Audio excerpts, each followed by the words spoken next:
gedaan. Backcontrole. Goeie aanloop. Van Zeekom. Inderdaad. Mooi gesproken.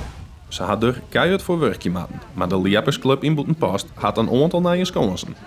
Na een soort vergaderingen, hield binnenhelje en werkjen, maar het resultaat te wijzen. Ik ben er heel blij mee. Ik oorleer 2 hier voorbereiding en dan het laatste hier van oktober volle bak bezig met echt de activiteiten, het installeren van de sconsen. Ja, dan als je nou het resultaat ziet, dan ben je er heel blij mee. Ja, wat ben je nou helemaal over? Nou ja, het grootste gedeelte wel. Daar kan gewoon sprong worden. En de sconsen zijn op zich helemaal klaar. Maar er zijn een paar hele lietse dingetjes die we nog doen moeten. Dat is bij het zonbed, naar het gesta. En dan moet nog een lietse stukje beschoeiing met dat dienen worden. En dan ben we daar, ben we eigenlijk gewoon wedstrijd gewoon echt helemaal klaar.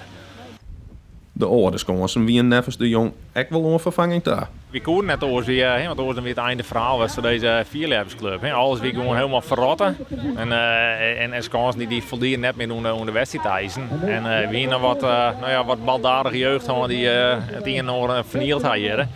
En ja, toen koeren we net oors weer moesten we vervangen. En dan was het echt goed en dan was het alles gewoon echt onder de eisen ha. En dat is aardig lukt. Ja, je zei ze baldadige jeugd. Ben je dan net benauwd dat dat weggebeurt? Ja, wel een beetje. We hadden al werkelijk gedond maar de jeugd. Gelukkig behalve traceren kan waar het wieren. Dat komt ook wel terug. De meesten die hier opletten en camerabewaking, et cetera. Dus dat, het is schande dat het maakt, want het is niet bij je terrein. Dat meesten hier zwemmen willen, kunnen ze net zien horen. Het liefst hebben we het net. Maar ik begreep gewoon net waarom de jeugd spullen vernielen van een andere vereniging. Je bent een prachtig mooi sportcomplex. Ja, dan word je dat gewoon tip-top houden. De sconsen dat de jeugd die het op 4 liepen moest, binnen nog net vervangen, maar dat mocht de willen net drukken. Waarom dus doe je het mij? Ja, om te winnen. Ja. En hoe gaat het dat nou, hè? Ja, ik geef wel goed, een goede sprong, maar ik geef wel scheef. Ja, ik doe wel zo volle mogelijk wedstrijden in mei om een betere afstand te krijgen. En hoe gaat het dat nou, hè? Wel goed, alleen in de laatste sprong wie ik weet. En wat is er nou zo leuk om voor jullie hebben? Naar je pers krijgen en in de top klimmen. De nieuwe sconsen zoeken een stimulans wezen moeten voor de sport in de regio.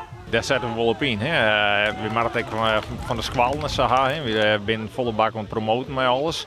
Dus maar dit is gewoon echt een stimulans. Je had gewoon tip-top alles goed vallen. En dat maakt gewoon aantrekkelijk zijn voor de jeugd om je heen te gaan. Dus we beginnen wel vanuit.